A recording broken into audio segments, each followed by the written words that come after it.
Good morning. I'd like to call the Joint Committees on Agriculture and Food Systems and Energy and Environmental Protection to order. This is our Friday, February 6, 9 a.m. agenda, and we are in State Capitol in Conference Room 325. Just want to go over some ground rules before we get started. So because morning hearings must adjourn prior to floor session, all testifiers may have the opportunity to testify. In that event, please know that your written testimony may be considered by the committee. In order to allow as many people to testify as possible, there will be a 2-minute time limit per testifier. For those on Zoom, please keep yourself muted and your video off while waiting to testify and after your testimony is complete. Zoom chat function will allow you to chat with the technical staff only. Please use the chat only for technical issues. If you are disconnected unexpectedly, you may attempt to rejoin the meeting. If disconnected while presenting testimony, you may be allowed to continue if time permits. Please note the House is not responsible for any bad internet connections on the testifier's end. In the event of a network failure, it may be necessary to reschedule the hearing or schedule a meeting for decision making. In that case, an appropriate notice will be posted. Please avoid using any trademarked or copyrighted images if you're using a Zoom background. And please refrain from profanity or uncivil behavior. Such behavior may be grounds for removal from the hearing without the ability to rejoin. Finally, just a note, we have a new microphone system for those new to this conference room. So just know that the microphones are in the ceiling and they're hot at all times, so side conversations may be picked up. With that, let's get on to our agenda. So we have 3 measures on our agenda. First up, we have House Bill 1621 relating to agriculture. This bill establishes a conservation, agriculture, and soil health incentive program within the Climate Change Mitigation and Adaptation Commission. It requires an annual report to the legislature and appropriates funds. First up, we have to testify is Leah Laramie, Climate Change Mitigation and Adaptation Commission. Chairs, vice chairs, mahalo for the opportunity to stand on our testimony and support and available for questions. Thank you. So we have Parvinder Grewal, University of Hawaii.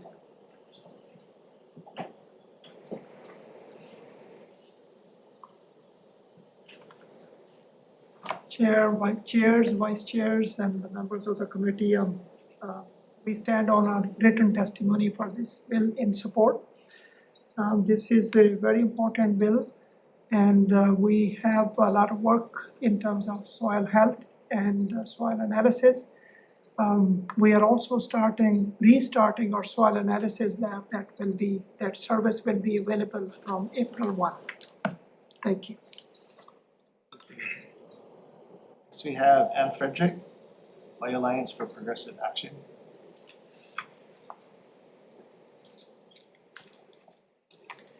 Aloha chairs, vice chairs, Annie Frederick on behalf of PAPA will stand on our testimony and support. Thank you. Next we have Hunter Hevlin, Hawaii Farmers Union. Okay, chairs, vice chairs, Hunter Hevlin on behalf of Hawaii Farmers Union. This is a measure we are in strong support of. We've been advocating for the establishment of a healthy soils program for about half a decade now and have found a welcome partner in the Climate Commission who recently had administered the Climate Smart pilot programs. And they have the administrative capacity, some of the budding relationships with producers across the state to see this program move forward successfully. So hope to see it pass this year. Thank you. Thank you. Next we have Brian Miyamoto, Hawaii Farm Bureau. Morning, chairs, vice chairs. Brian Miyamoto here on behalf of the Hawaii Farm Bureau. We'll stand on a written testimony in support. Okay, thank you. Next we have Mariana Onasi, on Zoom. Not present. Okay, that's everyone I have who registered to testify in person or online. Is there anyone else wishing to testify on this measure? Seeing none. Members, any questions? Seeing none. Let's move on to the next measure. Okay, next up we have House Bill 1880 relating to pesticides. Beginning of the description beginning on January 1st, 2027 prohibits the use or application of a pesticide containing 1,3-dichloropropene as an active ingredient such as talon. First we have up to testify is Department of Agriculture and Biosecurity.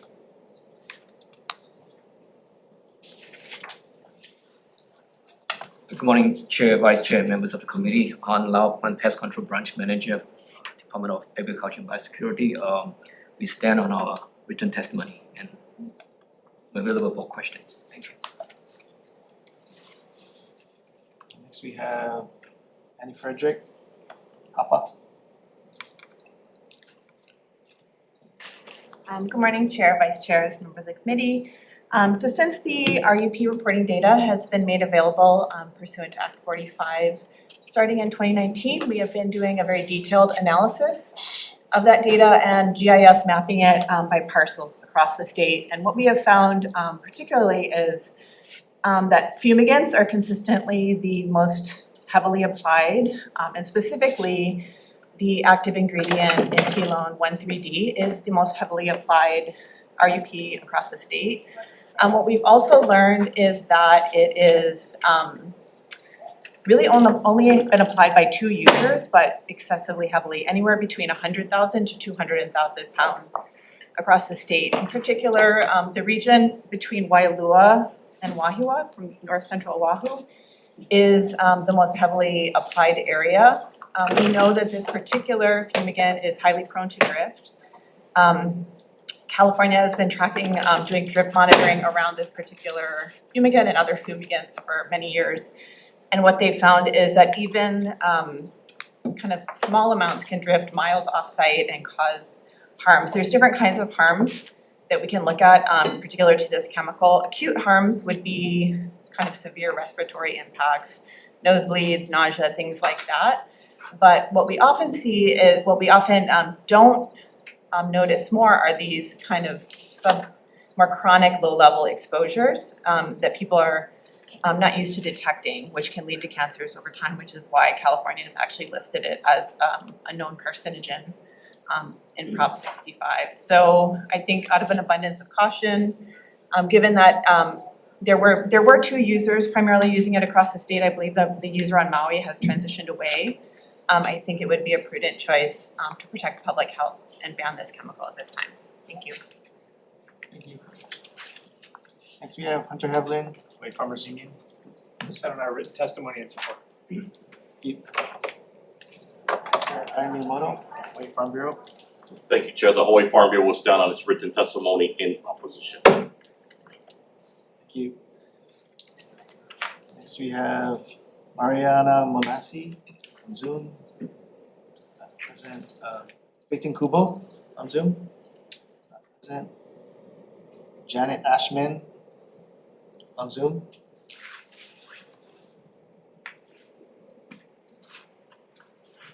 Good morning, chairs, vice chairs, and members of the committees. I'm here to provide support to Brian Miyamoto of the Hawaii Farm Bureau and answer any questions that you may have. Thank you. And we have a testimony from Miley Risk. Is she here? Nope. Okay, that's all the individuals I have who registered to testify in person or online. Is there anyone else wishing to testify on this measure? Seeing none, members, any questions? I have one. Go ahead, Vice Chair. So maybe Hunter or climate, let's start with you, Hunter. By Farmers Union, Yes. sorry. I noticed, this is typically used for like sweet potato ground products, pineapples and such.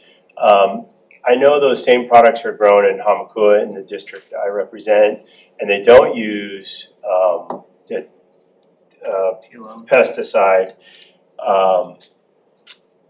I noticed they use a crop rotation method, and it does render the ground kind of fallow for 4 months at a time while it recovers, and it's a cycle of growth that knocks down the nematodes and then knocks down another insect. And I'm sorry, I'm a little not super familiar, but it's a sweet potato ginger fallow rotation. Do you have any background or knowledge or how effective that is in knocking down I mean, crop nematodes? it seems like you're well seated as the vice chair of the Ag Committee. Crop rotation is a long-running technique for moderating pests in agricultural systems, and for eons, it has been recognized as a mechanism of both building soil health and breaking the patterns that sustain the capacity for certain pest species to pop up and to sustain themselves. In the case of industrial and monocropping, where the desire is to maintain productivity of a certain species on a certain parcel of land year over year over year, the desire to allow, or the capacity then to build into the economic structure of the firms who are pursuing that is usually saying, we don't want to fallow, or we'd rather not. Or in some cases, even if there are fallowing and fields move around, the persistence of certain pests has led to the adoption of some of these chemical techniques where otherwise, agroecological production methods had previously, for again, centuries, millennia, helped manage some of those problems. So we view this as an opportunity to nudge production towards the adoption of these conservation agricultural practices. And I think the first measure that we heard around a healthy soils program is indicative, right? What studied soil tests have shown is that the legacy of industrial cropping, even if it ceased decades ago, is still present in soil quality today. So this is a permanent degradation, or a near permanent degradation of soil health that requires us in the state then to take it upon itself to clean up to some degree after these industrial practices. And as the history of particularly large-scale agriculture has shown, when the economic winds shift, people, leave the Hawaii as a market, and we're then left to clean up the mess. So I think as a mechanism to push production in towards more conservation agriculture practices that conserve our natural resources while still supporting the production that's happening, we view this as an opportunity to do that. Okay, well, I guess you're the right person to ask that question. Thank you. Okay, members, any other questions? Seeing none, let's move on to our last measure.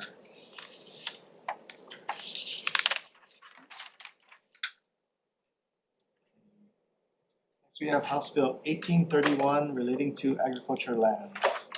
Authorizes and provides funding for the Department of Agriculture and Biosecurity in coordination with relevant state agencies to identify and resolve survey deficiencies and wastewater compliance issues on non-agricultural parklands. Appropriates funding. First up, we have the Attorney General's Office. Comments. Good morning, Kelsey Nagata, Deputy Attorney General, providing comments on HB 1831. The bill as written may violate the contract clause of the US Constitution. There are some suggested revisions in our written testimony, and I'm available for any questions. Thank you. Thank you. Next we have Department of Agriculture and Biosecurity. Good morning, chairs, vice chairs, Rep. Matsumoto. Cedric Gates here on behalf of Department of Agriculture and Biosecurity. The department supports the intent of this measure and offer comments, and we appreciate the author of this measure to assist staff with the ag leases. Thank you. We have Brian Miyamoto, Hawaii Farm Bureau. Thank you, Chair. The Hawaii Farm Bureau will stand on its written testimony in support. Thank you. That's all I have for registered to testify in person or on Zoom. Is there anyone else wishing to testify on this measure? Seeing none, members, any questions? Seeing none. We're gonna take a short recess.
Okay, we're reconvening our joint committees.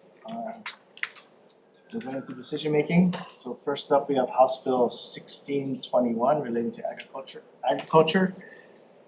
Chair's recommendation is you're gonna pass out a House Draft 1.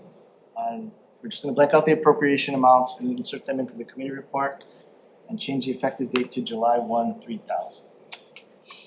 Any questions, comments, or concerns? Seeing none. Okay. For the vote. Thank you, Chair. Voting on HB 1621. Chair's recommendation is to pass with amendments. Chair and Vice Chair vote aye. Representative Kahaloa. Aye. Representative Lowen. Aye. Representative Prusso. Aye. Noting Representative Quinlan excused. Representative Matsumoto. Aye. Chair, your recommendation is adopted. And Committee on Energy and Environmental Protection, same recommendation. House Bill 1621, Chair's recommendation is to pass with amendments. Chair and Vice Chair voting aye. Representative Chen. Aye. Representative Kahaloa. Aye. Representative Kush. Aye.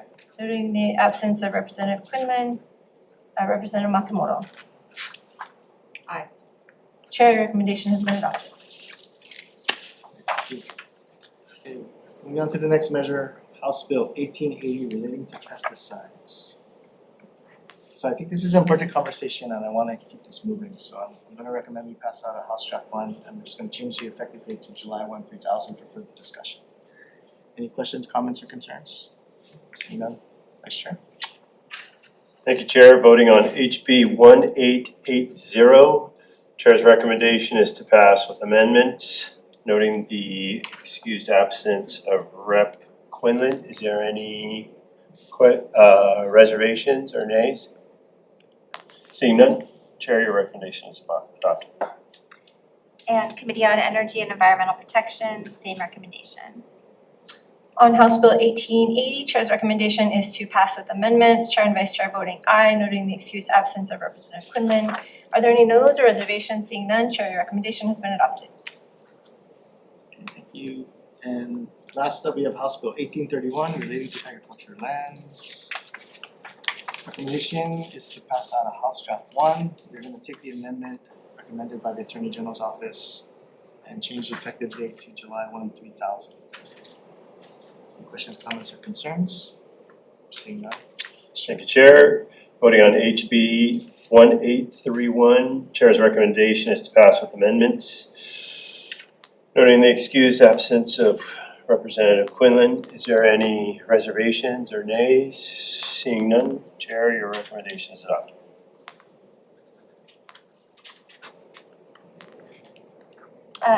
Committee on Energy and Environmental Protection, same recommendation. House Bill 1831, Chair's recommendation is to pass with amendments. Chair and Vice Chair voting aye, noting the excused absence of Representative Quinlan. Are there any noes or reservations? Seeing none, Chair, your recommendation has been adopted. Thank you, members. Thank you, Chair Lowen. This joint committee is adjourned.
Good morning.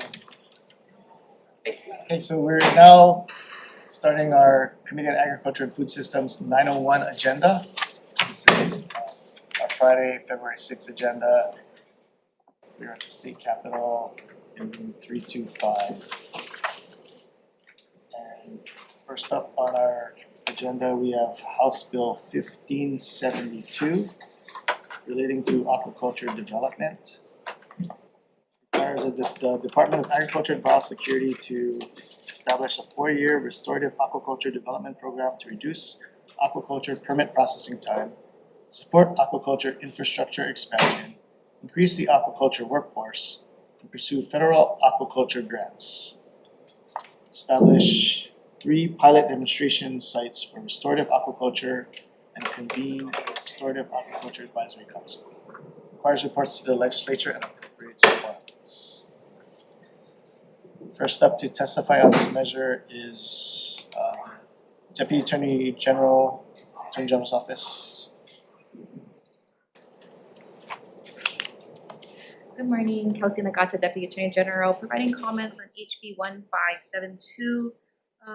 As a technical drafting matter, the bill doesn't specify whether the members of the council should serve with or without compensation. We've provided some recommendations in our written testimony, and I'm available for any questions. Thank you. Next we have Charlie Taylor, Department of Land and Natural Resources. Aloha Chair, Vice Chair, members of the committee. Charlie Taylor, DLNR's Division of Aquatic Resources. We stand on our written testimony providing comments, and we do note and understand that this aquaculture permitting process can be kind of daunting or challenging sometimes, so we do support efforts to streamline that, and we are also especially in support of restorative aquaculture in the state and increasing that, so I'll be available for your questions. Okay. Next we have Brian Miyamoto, Hawaii Farm Bureau. Thank you, Chair. The Hawaii Farm Bureau will stand on its written testimony providing comments. Okay, thank you very much. Next we have Hunter Havlin, Hawaii Farmers Union. Thank you, Chair. We'll stand on our written testimony. Thank you very much. Okay, that's all the people I have who registered to testify in person or online. Is there anyone else who wishes to testify in this measure? Oh, did I miss you? Hello, Chair, Vice Chair, member of the committee. Cedric Gates here on behalf of the Department of Agriculture and Biosecurity. Chair, I know it's a Friday, we wanna go home already, but we're here to testify in support of this measure. We appreciate the author introducing this. So, here for any questions, mahalo. Thank you, sorry about that.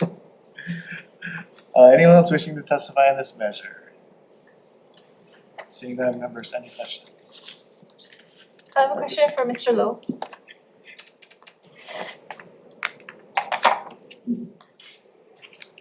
Thank you. So I guess my question is, there were a couple of testimonies submitted that had questions around the perceived hyper-focus or exclusive focus on restorative aquaculture, and I was hoping that maybe you could speak to why it might be important to, in particular, support restorative aquaculture, especially if it's being linked to the green fee mechanism. Hello, Department of Agriculture. Thanks, Representative, for the question. Yes, traditionally, aquaculture is focused on our commercial industry, and restorative aquaculture is a new area. It's growing globally, but we need to, believe we need to provide a framework so that we can put resources to it. It doesn't get kind of mixed into the other commercial aquaculture type of topics, and give it the resources and focus it needs to grow. Thank you. Thank you, Chair. That's all. Questions? Seeing none, let's move on to the next measure. Next up, we have House Bill 2119 relating to coffee pest control. Temporarily reestablishes the coffee grower and coffee leaf pesticide subsidy program and the program manager position, including the position's civil service and collective bargaining laws exemption. Requires the Department of Agriculture and Biosecurity to report to the legislature. appropriates funds for the operation and implementation of the pesticide subsidy program. First up, you have to testify, Department of Agriculture and Biosecurity. Thank you, Chair. The department stands on its written testimony in support of this measure. Here for any questions. Thank you. Next, we have Suzanne Schreiner, Way Coffee Association. In support, Brian Miyamoto, Way Farm Bureau. Thank you, Chair. The Hawaii Farm Bureau will stand on its written testimony in support. Thank you. Hunter Heblin, Way Farmers Union. Chair, Hawaii Farmers Union stands on its written testimony in support. Thank you. We have Victoria Manya on Zoom. Not present. That's all I have who registered to testify in person or on Zoom. Is there anyone else wishing to testify in this measure? Seeing none, members, any questions? Seeing none, let's move on to the next measure. Next up, we have House Bill 2139 relating to invasive species. Appropriates funds to the University of Hawaii to conduct a study on effective treatment methods to reduce populations of Queensland lawbone beetle. First up, you have to testify is Patrick Chi, DLNR. Aloha Chair, Vice Chair, Representative Caruso. The Department of Land and Natural Resources and the Hawaii Invasive Species Council supports this measure. The Queensland longhorn beetle, also known as, I'm not good at the Latin name there, but in any case, it has a very wide number of species that it is known to affect. 20 odd so far, likely to be more. So definitely we need more research and tools in order to address it. You can see our testimony regarding the limitations of what we have.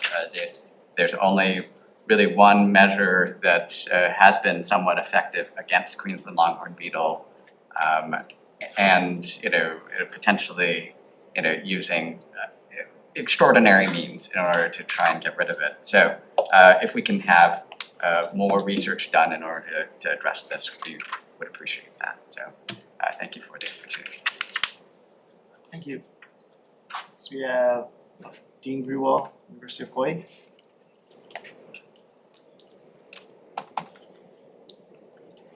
Chair, Vice Chair, thank you for providing opportunity for providing this testimony.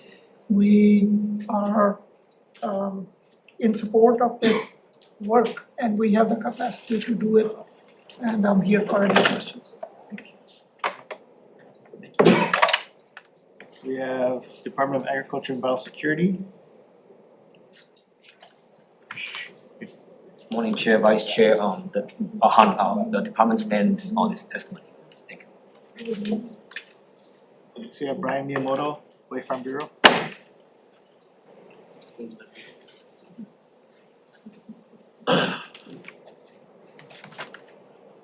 Thank you, Chair, Vice Chair, period. Brian Miyamoto here on behalf of the Hawaii Farm Bureau. You have our written testimony support. We're planning on standing on this testimony. However, as a word of caution, here we go with another pest. And not a lot of people are familiar with this pest. As we're researching the testimony and the bill, as you see in our testimony, I believe it started in Puna in maybe 2009.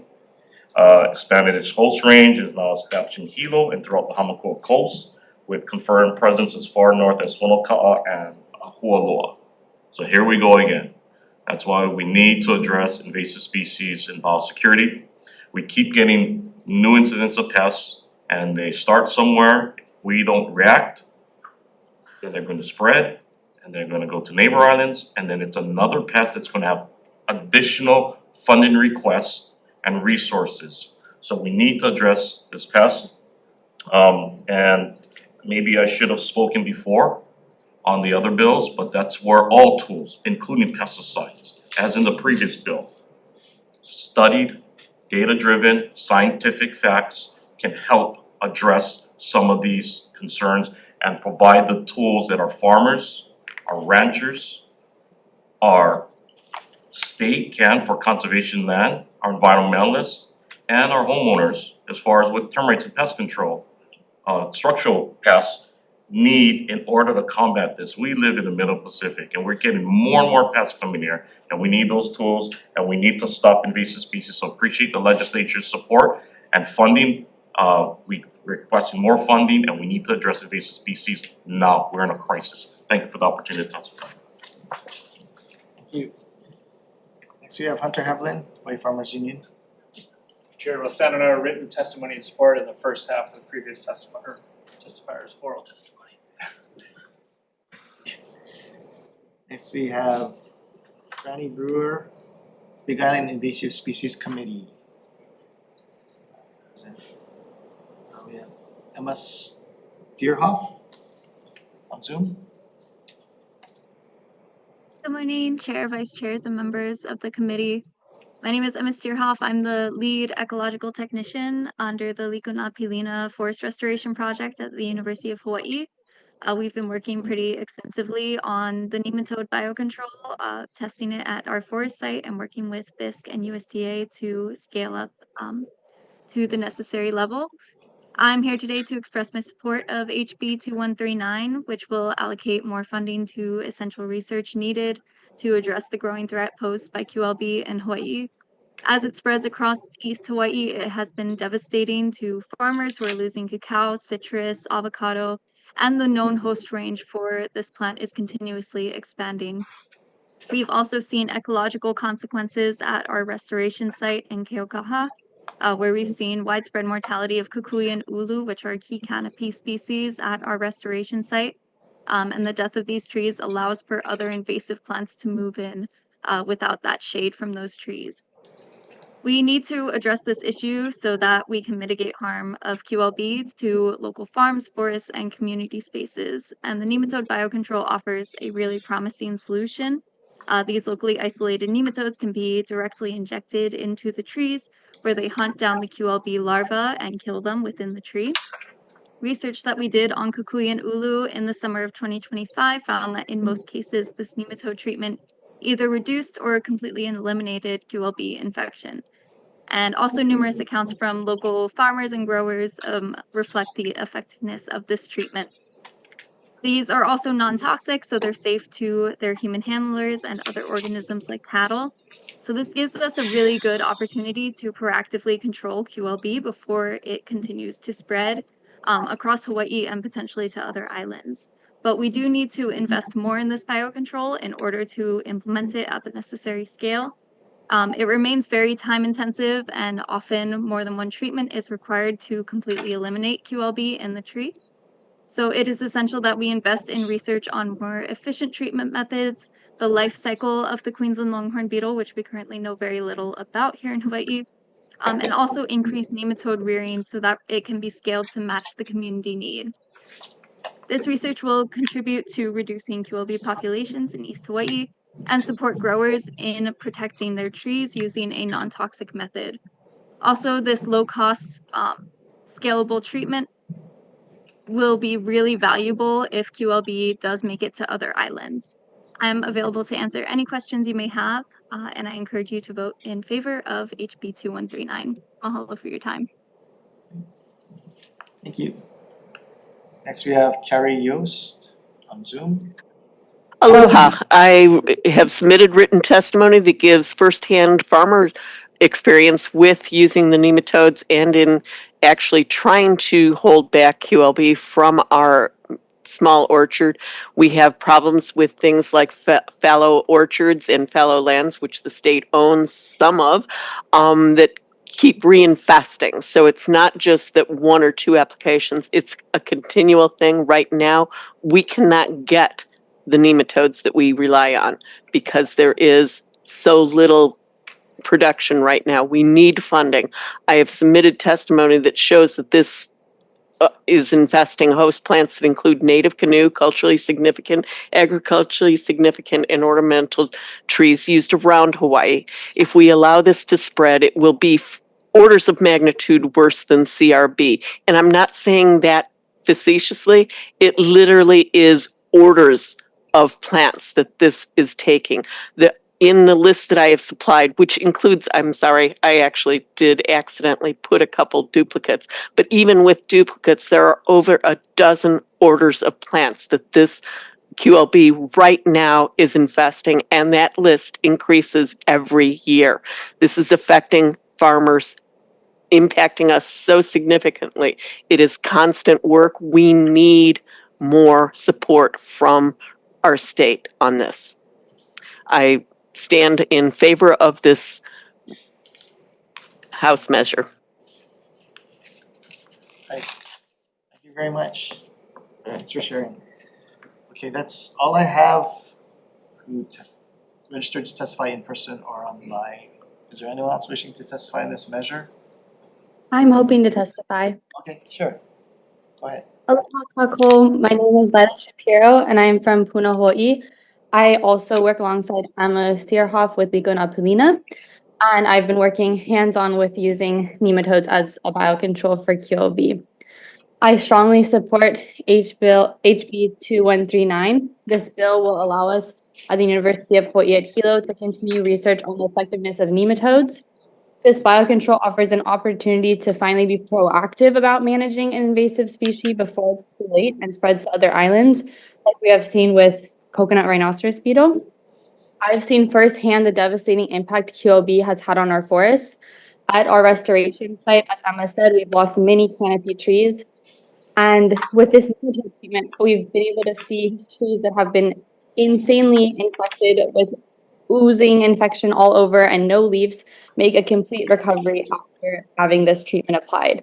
And it feels really significant to finally have a tool that is working towards fighting an invasive species. And I think we should not take that for granted. And we still have so many questions to answer. This bill would allow us to research the best methods for applying this biocontrol so it can be scaled up for farmers with hundreds of trees and for other community members.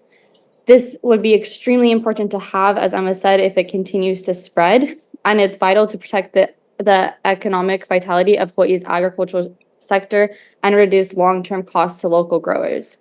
A really rewarding part of this project has been working with farmers and community members who have experienced devastating losses from QLB. Talking to them and seeing their relief when they learn this treatment works shows how urgent this crisis is and how a solution would mean so much to our communities. It has also shown how important it is to be able to scale up this treatment. We have also worked with students at Hawaii Academy of Arts and Sciences and working with them hands-on. Treating the trees and collecting long-term data has shown them how everyone has a kuleana in protecting our ecosystems and that we can all be a part of the science behind it. I've gotten to hear the excitement in their voices when they report back to me that their trees are doing better. So this is getting them direct experience in science and Aloha Aina work. However, we need more funding in order to continue the work doing outreach and also scaling up this project and researching the many questions that we still have about how this biocontrol works. Taking action against QLB is essential to our environmental health, local food security, and cultural heritage. HB 2139 would make a meaningful difference in our community for generations to come. Mahalo for your commitment to supporting us and Hawaii's agricultural communities. Thank you for your testimony. Is there anyone else wishing to testify in this measure? Seeing and hearing none. And members, any questions? Yeah, for Professor Grewal.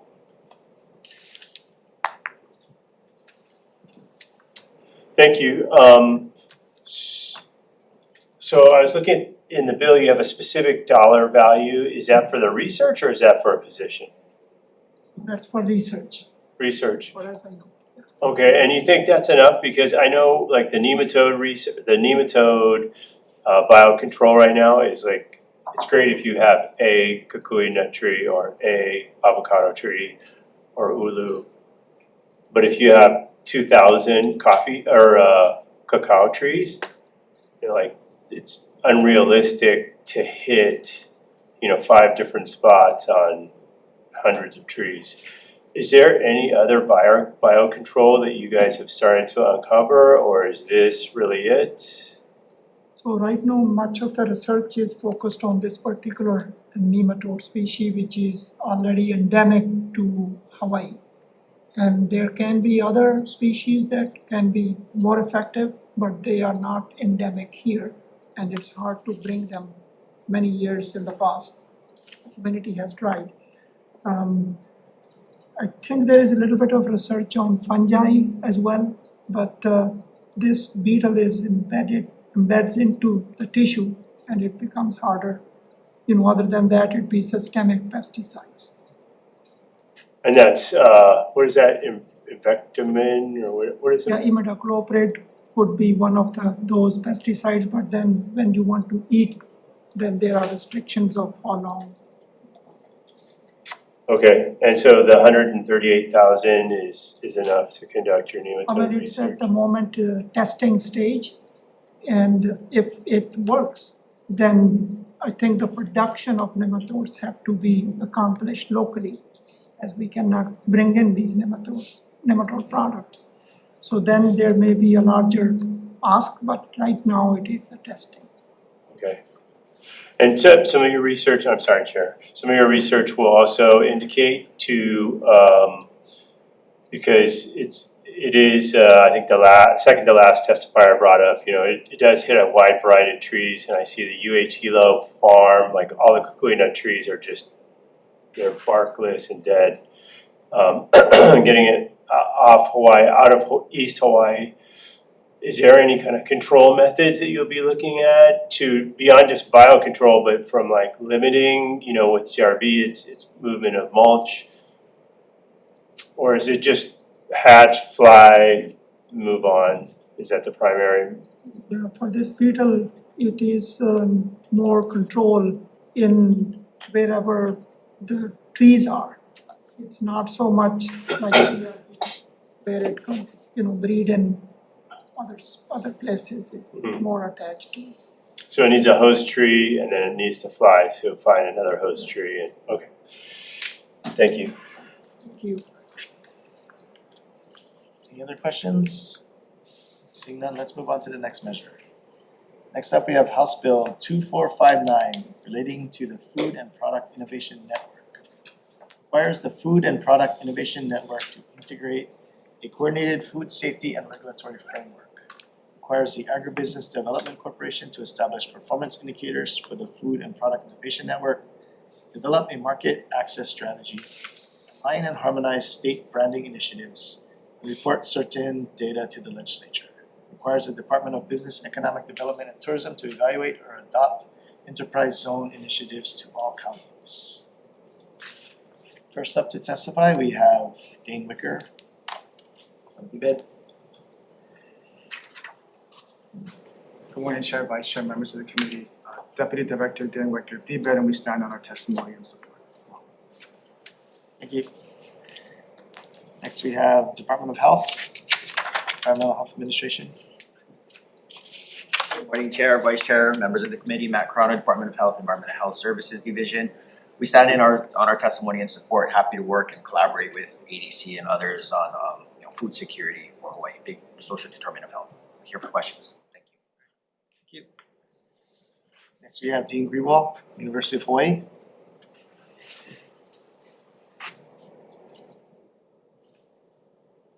Chair, Vice Chair, thank you for the opportunity to provide comments, and we stand on our written comments and are here to answer any questions. Thank you. Thank you. Next we have Wendy Gady, Agribusiness Development Corporation.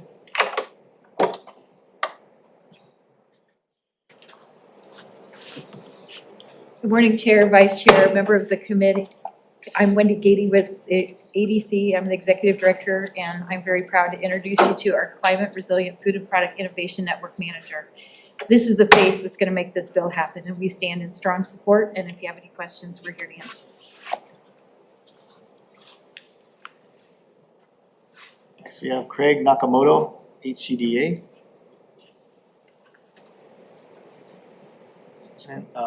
Brian Miyamoto, Hawaii Farm Bureau.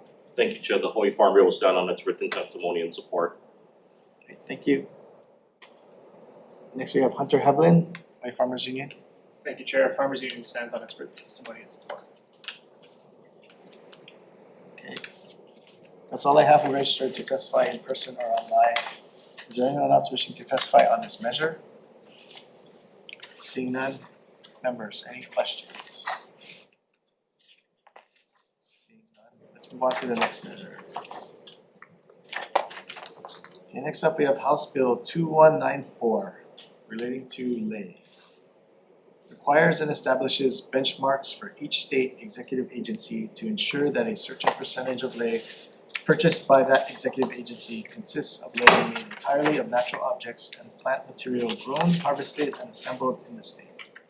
Establishes labeling requirements for lay and lay materials. First up we have to testify is Kakui, State Procurement Office on Zoom. Good morning, Chair, Vice Chair, and member of the committee. Monica Okui for the State Procurement Office. We will stand on our written testimony and we're available for questions. Thank you. Thank you. Next we have Richard Cohen, Department of Agriculture and Biosecurity. Thank you, Chair. The department stands on its written testimony in support of this measure. Here for any questions. Mahalo. I have you twice. I have that twice. Okay. Let's see, we have Madeline McKeague, Mine Council. Mahiaka, Madeline McKeague on behalf of Mine Council, standing on our written testimony and strong support. Mahalo. Next we have Brian Miyamoto, Hawaii Farm Bureau. Thank you, Chair. The Hawaii Farm Bureau will stand on its written testimony in support. Next we have Hunter Havlin, Hawaii Farmers Union. Hawaii Farmers Union stands on its written testimony in support.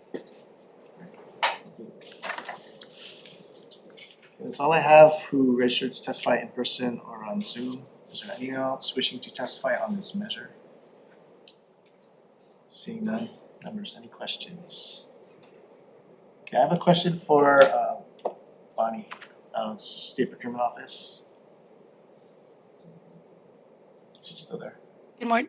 Yes, I'm still here. Good morning, Chair. Good morning. So I was going over testimony, and one of the things I'm just trying to get maybe more clarification on was the suggestion to try to harmonize the proposal in this measure to 103, the state procurement code. Is there any specifics from that you could share about how we could accomplish that? There's no specifics at this time. We will have to probably promulgate rules for that. And that's done before the Procurement Policy Board. And of course, as the bill passes, we would put out circulars to all the departments and other jurisdictions informing of them of the passage of the rule, and that rules will be forthcoming.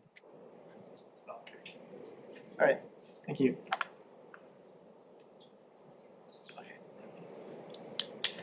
All right, seeing no further questions, let's move on to our last measure.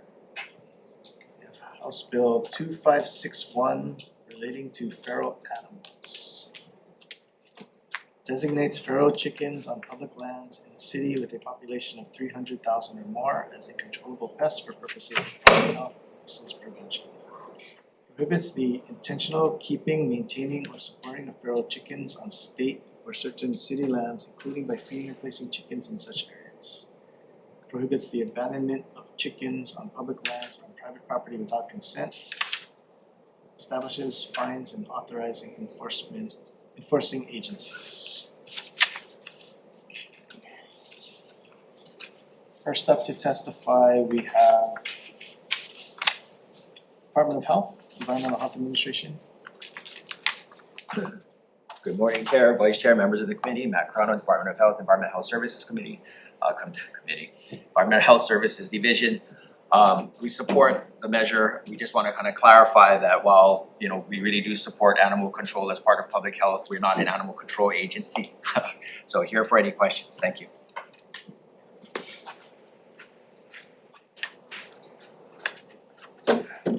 So we have Kathy Gogol at Animal Rights Hawaii on Zoom.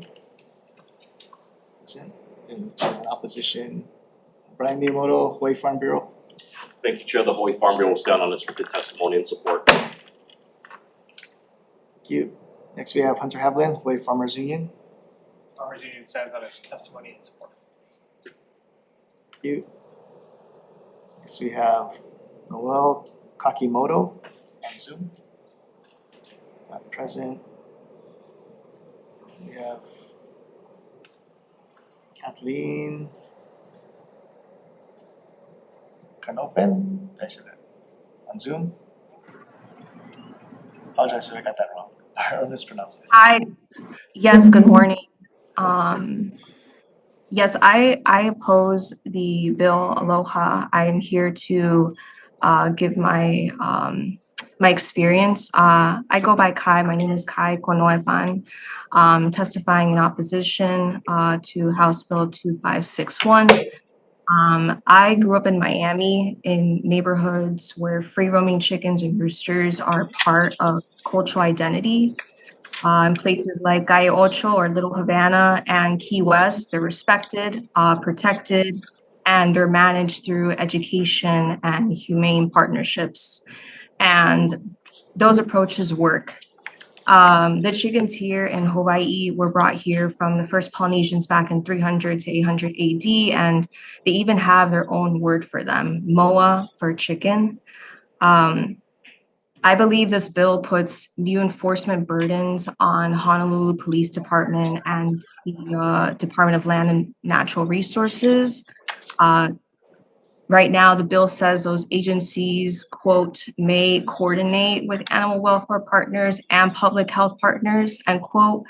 I guess the word for may is not really saying that you should work with those partners. And then in the bill, it says that a lot, the words may. To my knowledge, right now, those agencies are stretched thin, and I believe they should coordinate with those partners. If not, this will lead to increased chicken abandonment and I believe make the problem worse. Allowing untrained residents to humanely control chickens creates safety risks and will lead to community conflict. I believe there are better options, egg removal programs that we can include in this bill, partnerships with farmers supported by small incentives. I've said this in my written testimony, maybe tax credits, feedings that they can receive per hen, improved waste management, of course, and just public education in general. I respectfully ask the committee to reconsider this bill and pursue a more effective, educative, and culturally aware solution. As the Hawaiians say, mai ha ohauna me ka aina, which means do not disrespect the land. Mahalo for your time and consideration. Thank you. Next we have Gregory Misakian on Zoom. Aloha, Chair, Vice Chair, and members of the committee.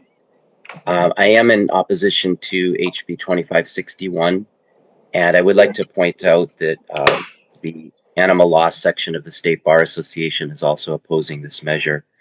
I'll share very briefly with you. I did put it in my testimony. In 2023, I spent literally an entire day saving a rooster that was shot behind where I live with a pellet gun. He was shot 3 times with pellets.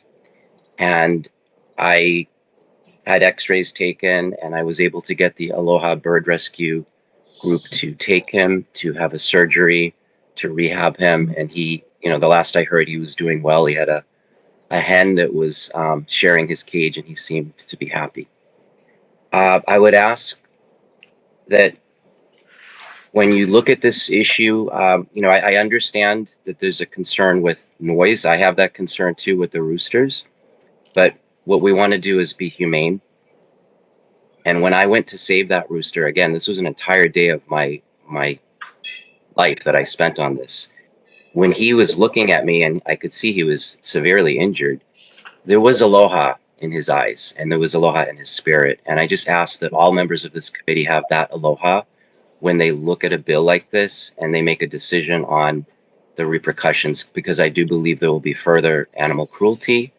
And you'll be classifying a chicken, you know, remember Easter, there's little baby chickens that children see. you'll be classifying that chicken as a pest, as something that can just be exterminated. And I don't agree with that. So again, please have aloha spirit. Thank you. Great. Thank you for your testimony. We also have testimony from Brian Burns from Troopers Chicken Rescue on Zoom. Morning, Mr. Chair, Vice Chair, members of the committee. My name is Brian Burns, and I'm the president and founder of Troopers Chicken Rescue, a 501c3 nonprofit organization located here in Oahu. We respectfully urge this body to oppose HB 2561 in its current form and instead partner with those already working to solve this issue compassionately, responsibly, and effectively. This bill proposes prohibiting the feeding or supporting of feral chickens on public lands and establishes escalating fines for those who do. But it is important to pause and consider what that truly means in practice.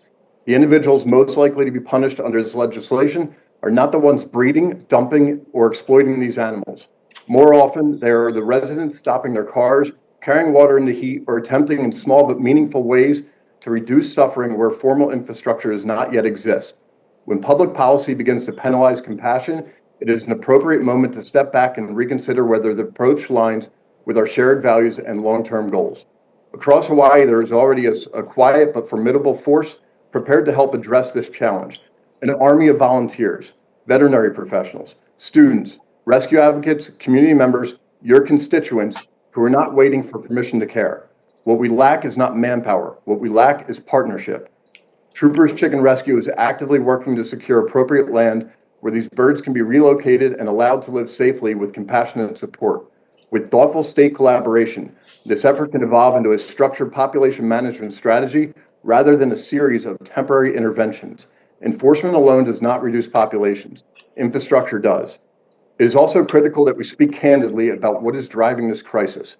Illegal cockfighting continues to fuel overbreeding and abandonment across our islands. Birds are discarded when they lose value, released when operations are threatened, and left behind when enforcement actions occur. But the consequences extend beyond population numbers. We are witnessing the normalization of violence in front of our children. Young boys exposed to this culture are increasingly reenacting cruelty themselves. When suffering becomes spectacle, empathy erodes, and that is not the Hawaii we wish to leave to the next generation. This moment presents a clear choice. We can advance legislation that risks pushing the problem out of sight, or we can build a coordinated system in which law enforcement transfers seized birds to qualified rescue partners. Volunteers operate within a structured framework. Compassionate relocation reduces outdoor populations over time, and education interrupts the cycle of violence before it repeats. This is not enforcement versus compassion. It is enforcement strengthened by compassion. The bill itself recognizes the importance of coordination with animal welfare partners. We are simply asking that this coordination be made intentional, supported, and operational so that it can deliver measurable outcomes for our communities. So today, our request is straightforward. Please do not move forward with a framework that risks punishing empathy while leaving root causes insufficiently addressed. Pause this bill, sit down with us, build a partnership, create the infrastructure required for a durable solution. Let Hawaii lead with foresight rather than react out of frustration. When we classify these animals as a nuisance, we risk turning away from Hawaii's ancestral reverence for the sacred moa. And when we punish compassion, we are not protecting our communities. We are undermining the very spirit of Aloha Aina that has guided them for generations. Because history will not remember whether we were tough on this problem, it will remember whether we were wise enough to solve it. Shelve this bill, partner with us, let us solve this the right way. Mahalo for your time, your service, and your commitment to the values that defend our islands. Thank you. For your testimony. We also have El Ilento on Zoom.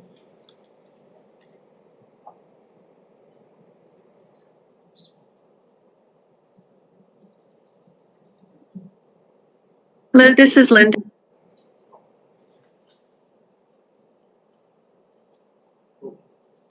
You might have muted yourself. Can you hear me now? Yes. All right. This is Linda Elento. Thank you for the opportunity to share comments. I live in Kaneohe, and this has been going on for years, off and on. But I want to share, as somebody who's been here for 40 years, right now I need a rooster or roosters that are being fed by neighbors They're the problem. They cause migraines, can't sleep at night, causes disabilities. It affects my functioning during the day. And I know I'm not the only one in Hawaii that has this problem. We've tried the cages, trying to catch them. I'm ready to use my BB gun and kill them. I know the last time I read the law, I'm allowed to kill them if I eat them. In our neighborhood, we were able to have people come kill our pigs because we have pigs and roosters and chickens. They're allowed to come get them and eat those pigs. We just simply want to get rid of the roosters. And I'd appreciate if you read my short testimony, be able to provide more information. Enforcing them, I don't think it's possible to have so many rules about enforcing them, like other people have said, but we have to solve the problem, even just in a small scale, in our neighborhoods that are 20 feet, 100 feet. They run around, they roam around, they go off all hours of the night. The roosters, that is, and it just requires somebody to feed them, and they all come. I want to get rid of them. Traps don't work. I'm not able to run after them. My dog can't catch them, but I can hear them, and it does affect your health, not just a nuisance. Thank you for the time to provide some testimony for you. Bill 1852, I'd like to ask for a hearing for that, get more input. Basically, it allows someone like me to kill it. I mean, we can be humane. I grew up, my grandma we raised chickens and hens for dinner every night. Would go grab one, you wring it by the neck and you eat it for dinner. I'm not in the business of doing that, and I don't care to, but I do know how to kill quail from the mainland, and yes, that was to be eaten, but for my sanity and to be able to help my health for sleeping, it's critical. Thank you. Thank you for your testimony. Is there anyone else wishing? Oh, that's all I had who registered to testify in person or online. Is there anyone else wishing to testify in this measure? Anyone else on Zoom? I just want to note we received numerous testimony, mostly in opposition to this measure. Just to note that for the record. Members, any questions? I guess I have a question, and since DOH is the only sorry, Matt. That's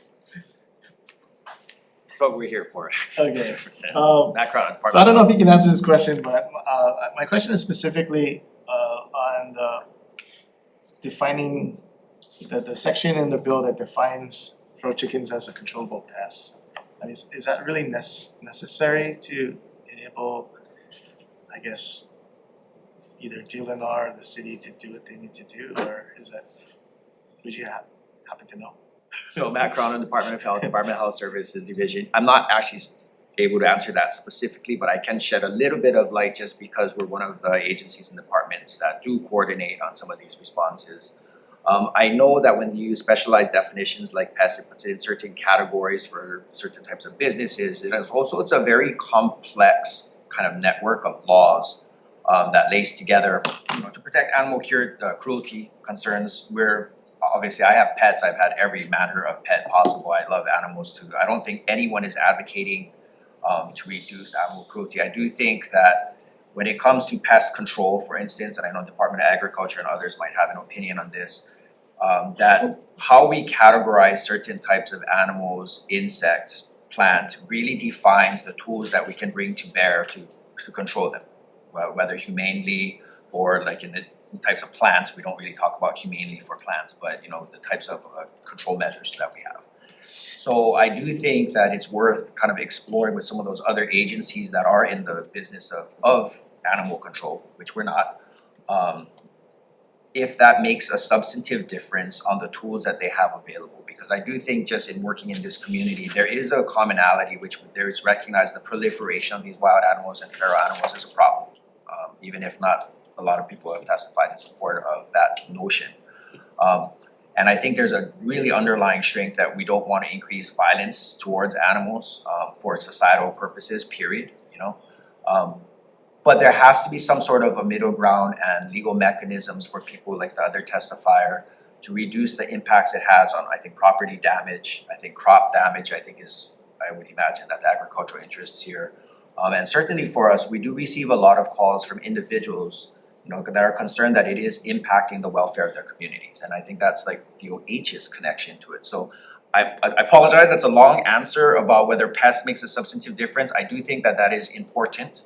I can't give you specifically how it's important within the lattice of laws that impact how we do control these feral animals, but we do support, again, kind of a really good middle ground of figuring out the right agencies and partners and others to really reduce the numbers and then control the proliferation of feral animals. Thank you. Okay, I know you didn't testify in this measure, but if you could help answer that question, that'd be really appreciated. Aloha, the Department of Land and Natural Resources. My name is Patrick Shi. I did, the question came in to our division yesterday, and I did a little bit of research, and unfortunately, chickens kind of live in this gray area.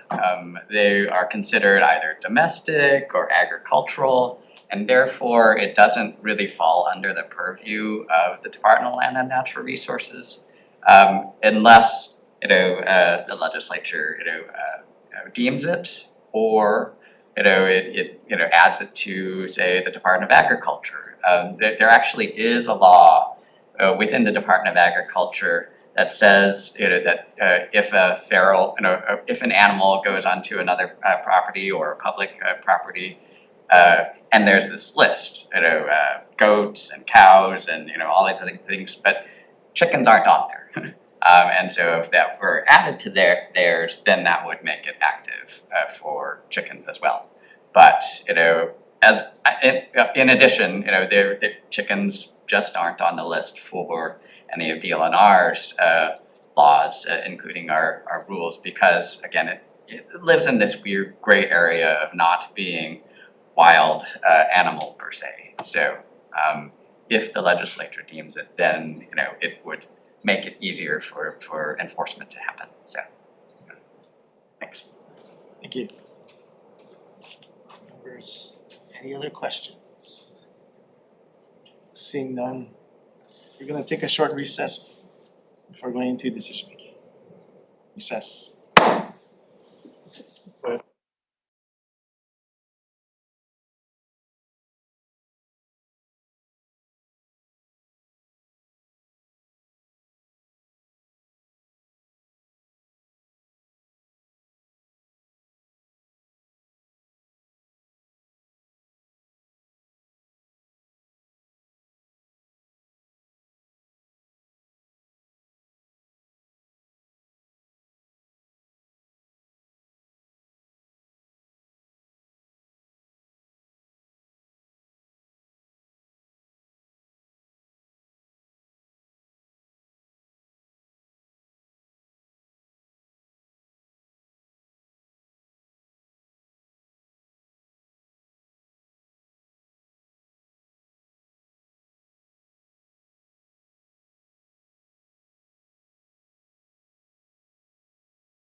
Okay, we're reconvening the Committee on Agriculture and Food Systems for our 901 agenda for decision making.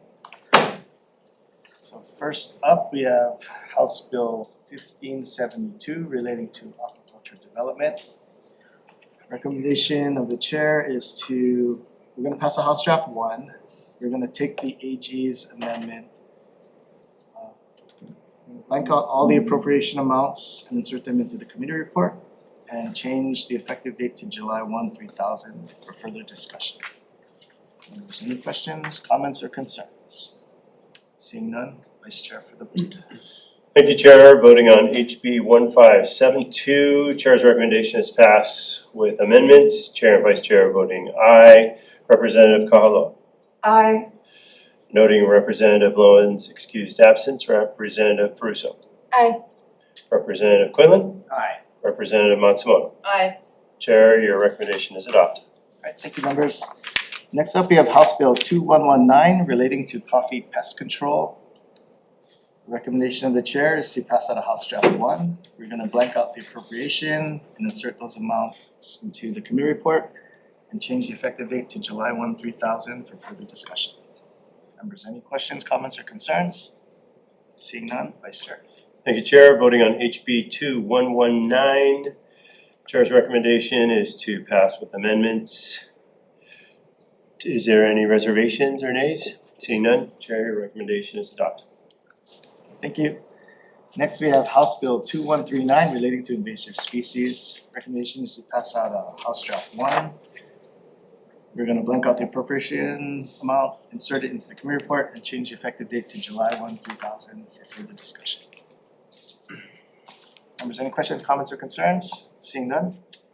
Chair, voting on HB 2139, Chair's recommendation is passed with amendments. Chair and Vice Chair voting aye. Is there any reservations or nays? Seeing none, Chair, your recommendation is adopted. Thank you.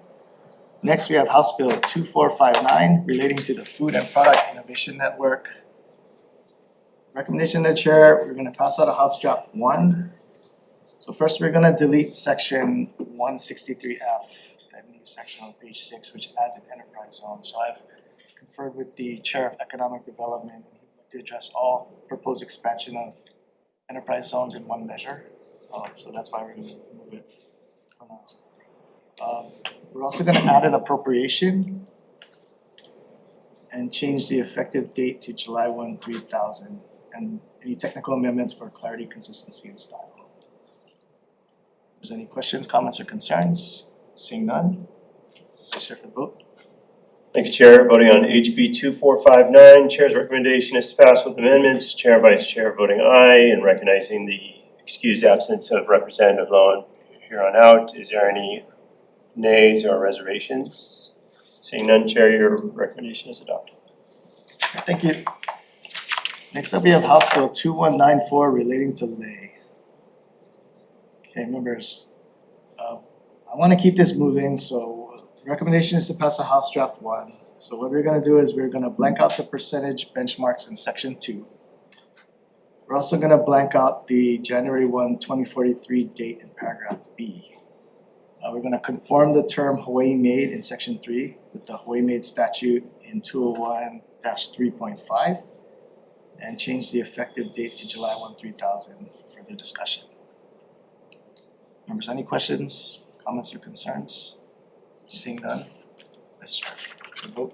Thank you, Chair. Voting on HB 2194, Chair's recommendation is to pass with amendments. Chair and Vice Chair voting aye. Is there any reservations or nays? Seeing none, Chair, your recommendation is adopted. Thank you, members. Next, we have House Bill 2561 relating to feral animals. I just wanna say thank you to all the people who reached out and submitted testimony on this measure. It's a very heated topic I see among folks, so what I'm gonna try to do is try to balance all these competing issues as best as I can. But my recommendation is to pass out a House Draft 1. What we're gonna do is in proposed section 4, beginning on page 4, I wanna include an exemption from feeding in the prohibition on feeding and trapping on public lands for research or rescue activities, provided that approvals are obtained by a state or county agency. I'm gonna delete section 5, which was what most of the opposition was concerned about. And instead, we will add a part 2 to this bill, taking language from House Bill 1826 to provide a blank appropriation to the county to set up a collection program for any chickens that are caught. So instead of allowing people to take care of chickens on their own property and trying to define what humane is, which I know is very challenging, we're gonna leave it to the professionals and give them a chance or a place to take them instead. That's sort of like our compromise. And I'm also gonna change the effective date to July 1, 2000, and any technical amendments needed. Any questions, comments, or concerns, members? Seeing none, Vice Chair. Thank you, Chair. Voting on HB 2561, Chair's recommendation is to pass with amendments. Chair and Vice Chair voting aye. Is there any nays or reservations? Seeing none, Chair, your recommendation is adopted. All right, thank you. And we're gonna move on to decision making from our Wednesday, February 4th measures that were heard. So on that agenda, we have House Bill 2596 relating to plants. I am going to defer the recommendation to Vice Chair Kush this time. Thank you, Chair. I just wanted to say thank you to Invasive Species Council and all those who provided testimony on 2596, which was a plant labeling law.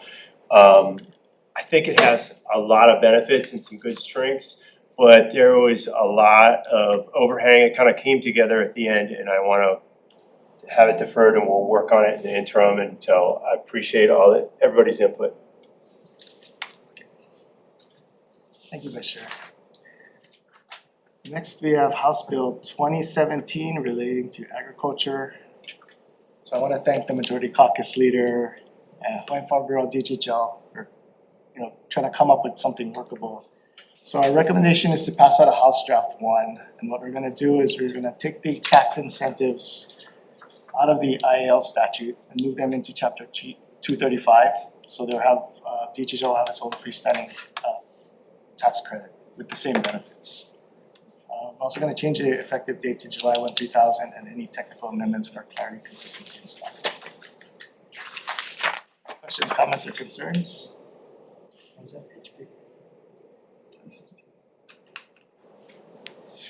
Okay, voting on, I'm sorry, you didn't ask for questions, did you? No, I did. Sorry. Okay, Vice Chair, good vote. Voting on HB 2017, Chair's recommendation is to pass with amendments. Chair and Vice Chair voting aye. Is there any reservations or nays? Seeing none, Chair, your recommendation is adopted. Thank you. And last up, we have House Bill 1931 relating to agriculture.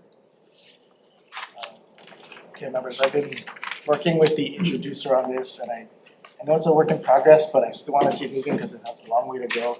And I do think we need to update our noxious weed list that hasn't been updated in many, many years. So my recommendation is to pass out a House Draft 1. So first, we're gonna clarify that the chairperson of the Board of Agriculture appoints the noxious weed coordinator. We're gonna make the term plant taxa and taxon consistent throughout the bill. And to address some of the concerns raised during the application process for the update, we're gonna change it to allow any person to submit a proposal for a noxious weed designation at any time instead of just from January through March. All proposals submitted to the board at least 90 days prior to April 1st of each year shall be accepted for review to allow the coordinator and advisory committee on plants and animals time to review and make recommendations. And then all proposals that meet these criteria shall be acted upon the board within 180 days. And after board action, the noxious weed list will be updated pursuant to section 152-4. And distribution notifications will be in this section. I also want to put in a reference of the advisory committee on plants and animals to the entity defined in section 105A10. Change the effective date to July 1, 2000, and any technical amendments for clarity, consistency, and style. This recommendation. Any questions, comments, or concerns, members? Seeing none, Vice Chair.